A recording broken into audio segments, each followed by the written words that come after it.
Hi, so I just wanted to jump on and speak about any sort of post-lockdown anxiety. So I'm Kelly CBT Psychologist, and really there's a few things to consider.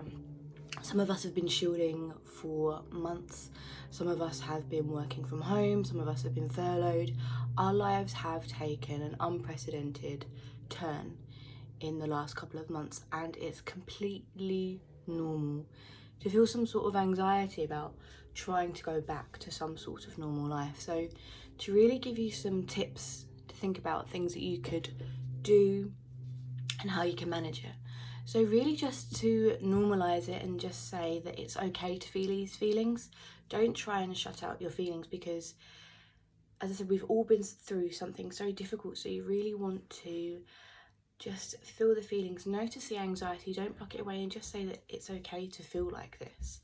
That is one of the key things, that it's okay because it's completely normal for us to go through this. And when you're starting to go back into some sort of normal life, just take it easy. Maybe take it in step by step. So don't feel that you have to go and see everyone all the time. You may want to just break it down into chunks. So make your weeks look normal. So maybe consider about what you want to do, and then break them down into chunks over your week. So you may choose to go to a restaurant perhaps one week, and then the next week go and see one group of friends, and maybe the next week another group of friends. So make it achievable. So you could do a month plan and think about how you could do the things that you've been wanting to do. But in saying that, you really want to make sure that you are looking after yourself as well in this. So make sure you are putting in time for meditation, putting in time for exercise, putting in time for walks, time for you, so all the pampering time. So really make sure that as much as you're scheduling time to do things with other people and do things that you've missed out on, don't forget any sort of really core self-practices that have helped you really to get through lockdown. Obviously, it goes without saying in terms of maintaining your safety, so following the recommended advice regarding that. And I suppose going really back to looking at your thoughts. So when you are having perhaps these anxious thoughts, just really being curious to what they actually, see if they're really rational. So your thought could be, I'm not going to be able to do this.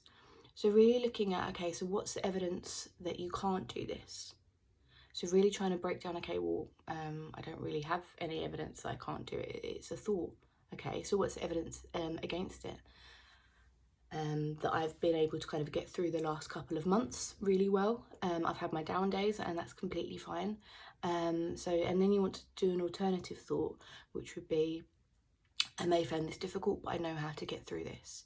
And not being afraid to speak about your anxiety, because that's really something that when we have different thoughts, that we fool ourselves into thinking that other people aren't going through exactly the same thing. So don't be afraid of having a chat with somebody like, oh, you know what, I feel a bit anxious about going out and doing this. And people, I guarantee you, are going to either be able to relate to what you're going through, or being able just to support you, and just to be aware that, okay, well, Kelly's feeling a little bit anxious about this, how can we make this easier for her? And knowing what makes it easier for you as well. So thinking about going back to scheduling your time, so knowing that you're just going to see a group of people, so say to people, well, I'm doing it this way. So being quite open with your plan. So really in those ideas, we've looked at how you can challenge your negative thoughts that you may have, so by looking at the evidence for it, evidence against it, and an alternative thought. Looking at your behaviour, so looking at how you can schedule your months, going back out and doing normal things, obviously with the precautions, but also keeping up your self-care and your self-love, and doing it at a staggered rate. And then looking at accepting the emotions, talking about your emotions, because we've all been through this massive period of change and uncertainty. So don't be, as much as we spoke about our anxiety or our emotions when we're in it, don't lose that momentum of being open and honest about your mental health, because trust me, we know we've all been through this together, so there's no reason to stop now. Thank you, and I hope you found it useful.